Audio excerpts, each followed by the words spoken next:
Hello all and welcome back to my channel R of Codes. As you can see on the screen, this video is the first part of a Tkinter tutorial. Hope you enjoyed this video.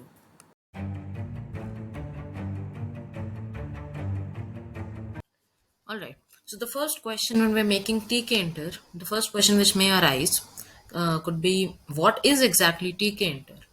Now Tkinter, you can go ahead and search this on Google as well, right? Okay.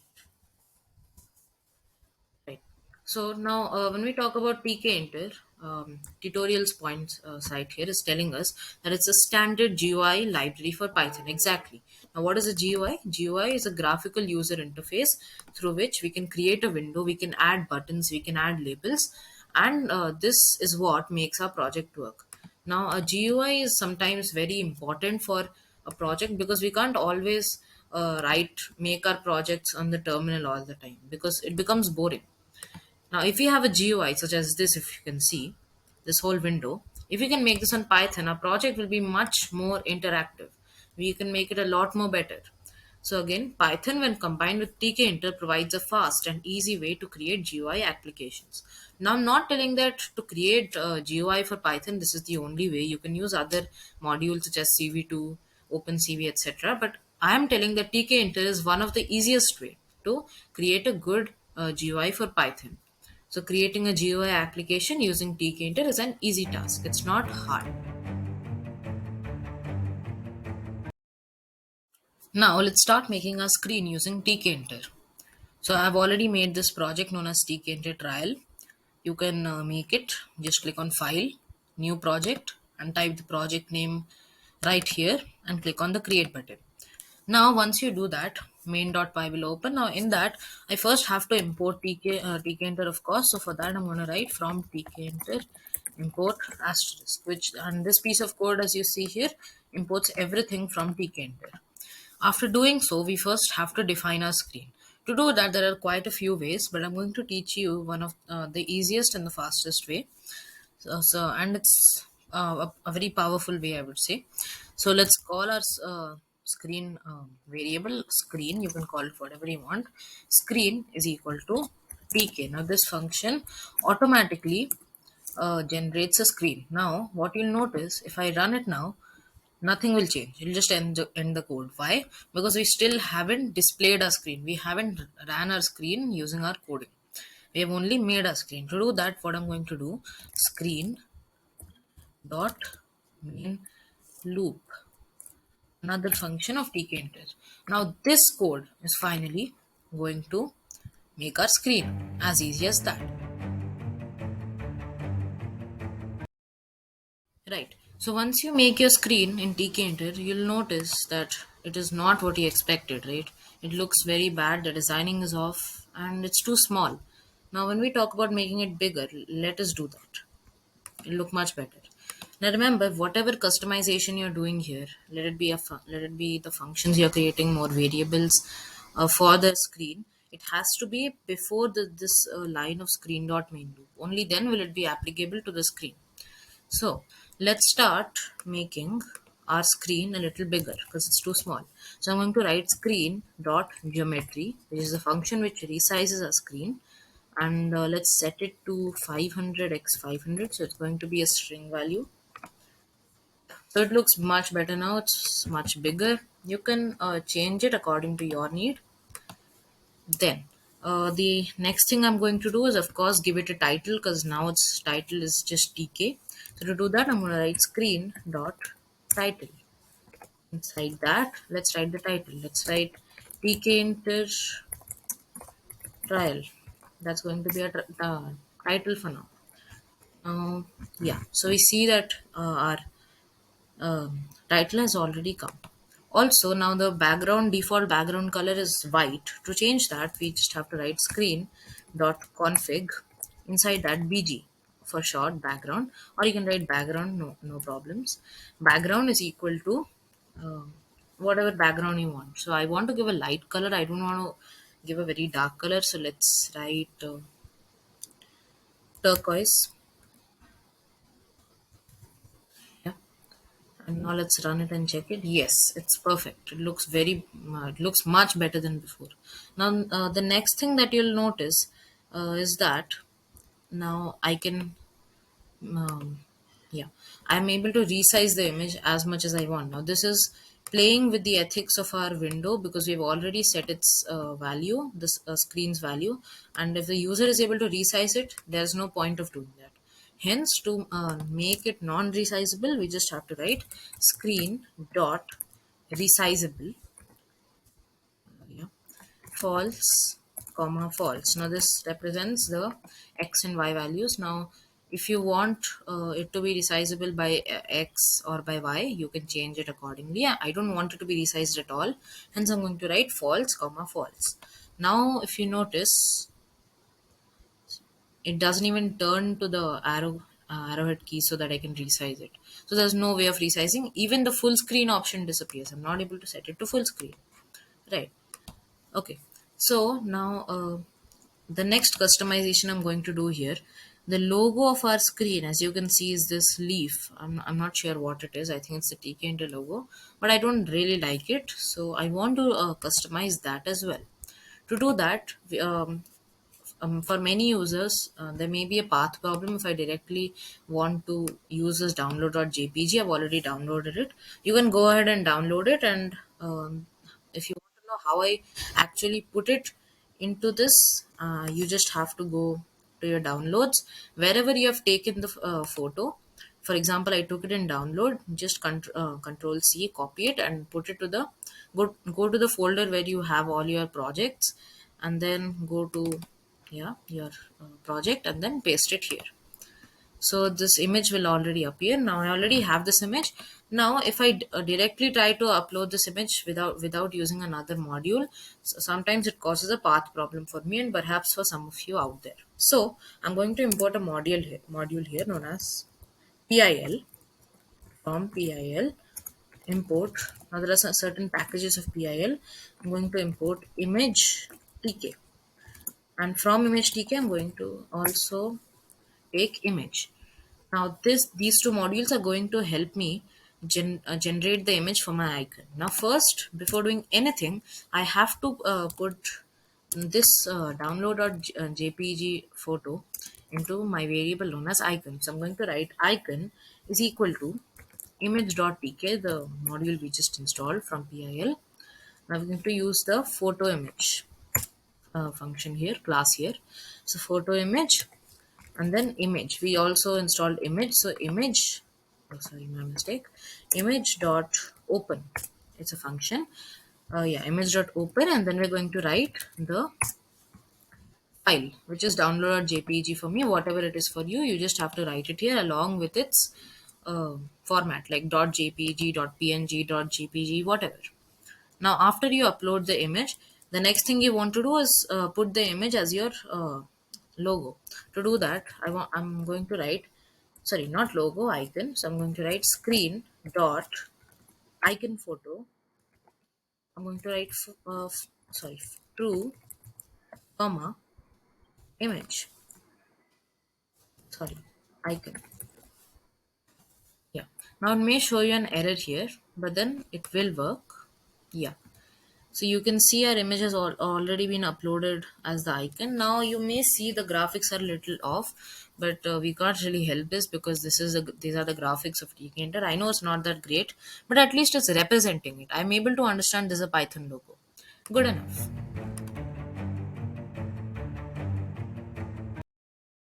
Now let's learn about adding labels after creating our screen and customizing it. Now to add labels, we of course need a variable which holds our label, which is nothing but a class we create from Tkinter. So we're going to write label underscore one is equal to, and to get the label, we're going to use a class of Tkinter called label. But here the catch is that the L is capital. Without that, it won't work.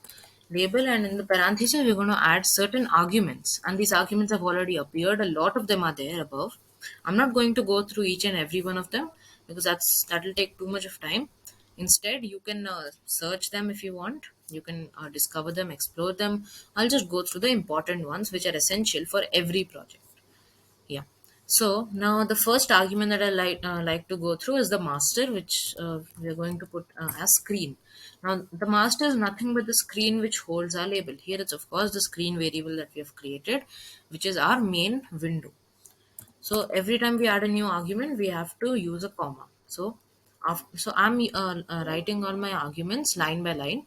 You can write it all in one line as well, but then it'll be too lengthy. So I prefer this way. Yeah. So the next argument that we're going to write here is of course the text, because labels always hold text. Yeah. So the text, let's just write hello all. This is my project. Let this be the text. Now the next, so every time you add a new argument, you need to use a comma. So next I'm going to let's say FG and BG. So let's take FG. Now FG is, that is foreground, is nothing but the font color here. So let's set FG to red. Let the font color be red. Then of course BG. Now because I want background, that is, now because I want the background color to camouflage with my screen, I'm going to set it to turquoise, which is the background color of my window. So the next and the last argument that I'm going to go through here is font, which sets our um, font. So now a font, we can directly write a number, that will also work, but I want to write the font style, the font, and of course the font size. So to do that, I'm going to use parenthesis, and inside that I'm going to write a few values. First, it's of course going to be our font. So let's write Comic Sans. I like that font. Sans. Yes, you can write whatever you want. Now to go through the fonts as well, you can search that through Google, and that will show you all the fonts available in Tkinter. So then after that, I'm going to write the font size. Let it be 20, because I don't want it to be too big, nor do I want it to be too small. And lastly, I want a font style, which is going to be either bold, italics, whatever. Let's write bold. Yeah, that'll do. So you can write other things. Now, even after all my arguments are done, even after I have defined my variable of label, if I try to run this project, it's not going to display the label, because we still have to display this label. To do that, I'm going to write label dot pack. So this, oh sorry, not label, label underscore one. Sorry, my mistake. Label underscore one dot pack. Now this is going to display our label. Now let me run this project.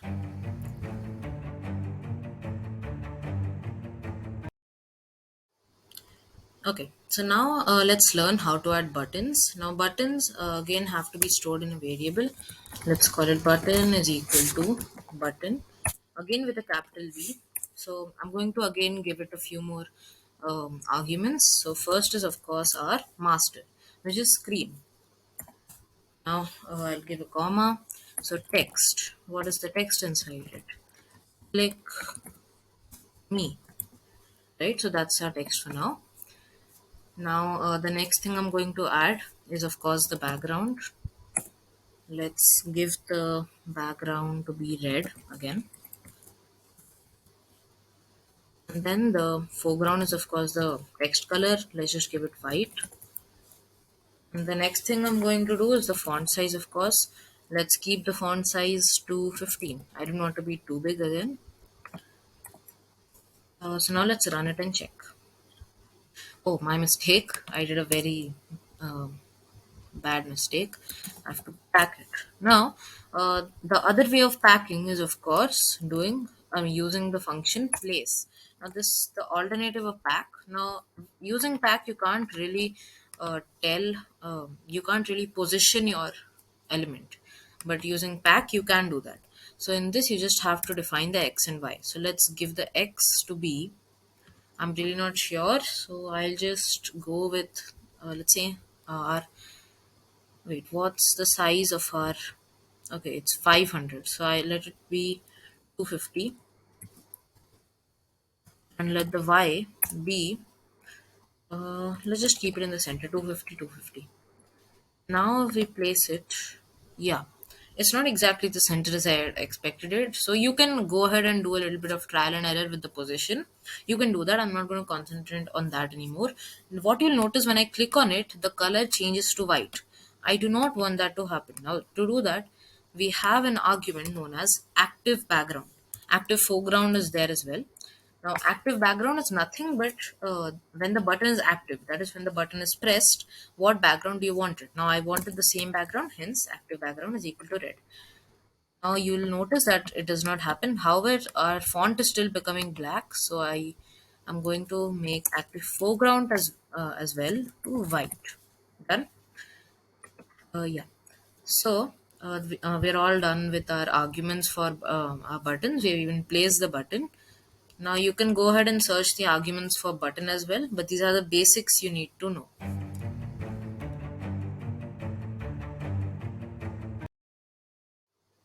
Right. So the next thing that we're going to learn here is to add entries. Now entries are just like buttons and labels. They're going to have a variable. So let's just call it here. Let's call it entry. Oh, my mistake. Entry is equal to, again, capital E. So entry, it's a default class of Tkinter. So now inside the entry, there are again many arguments supported. I'm just going to go through a very few of them. So let's just add the master for now, which is the screen, which is going to hold our entry. The next thing here is a text is not needed because we're getting text from it. So instead, I'm just going to give the font for now, and let's make it average, not too big, not too small. 20, not really, 15, yeah. So you can go ahead and experiment with this. I'm not going to experiment much. You can see the different arguments available, and then of course I'm going to pack this. So entry dot pack. Now when I run this, yes, we have our entry. Now this is a basic entry. You can discover more arguments. So it looks good enough for now. So this is what we have done till now. We have a label, entry box, and button.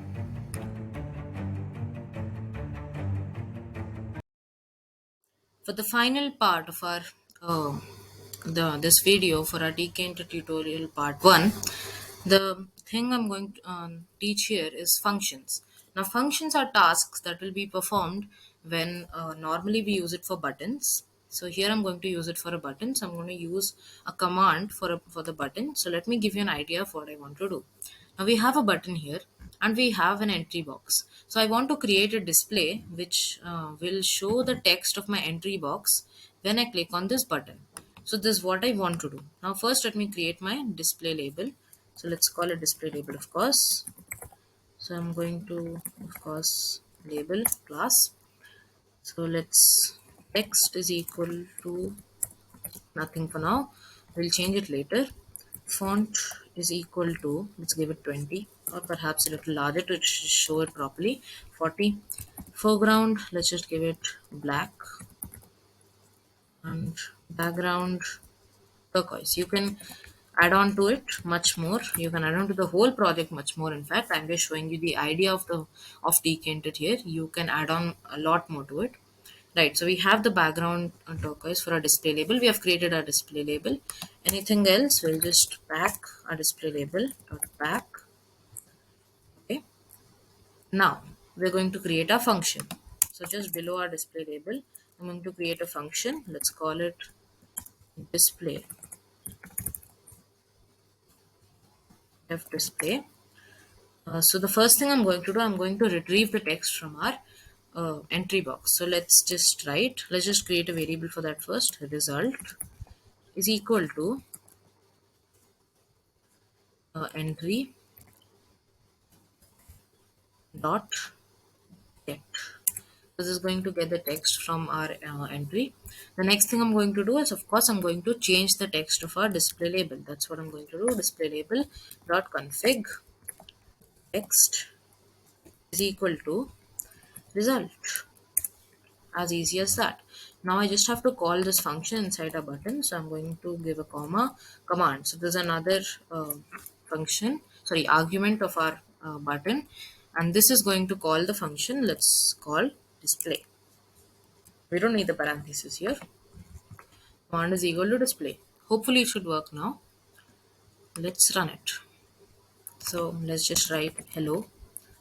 Click on the button. Yes, it works. So that was the whole video. Hope you enjoyed this video. Hope you learned something new from this video. This was the Tkinter tutorial part 1. Thank you for watching. I will come back with another soon. Until then, goodbye.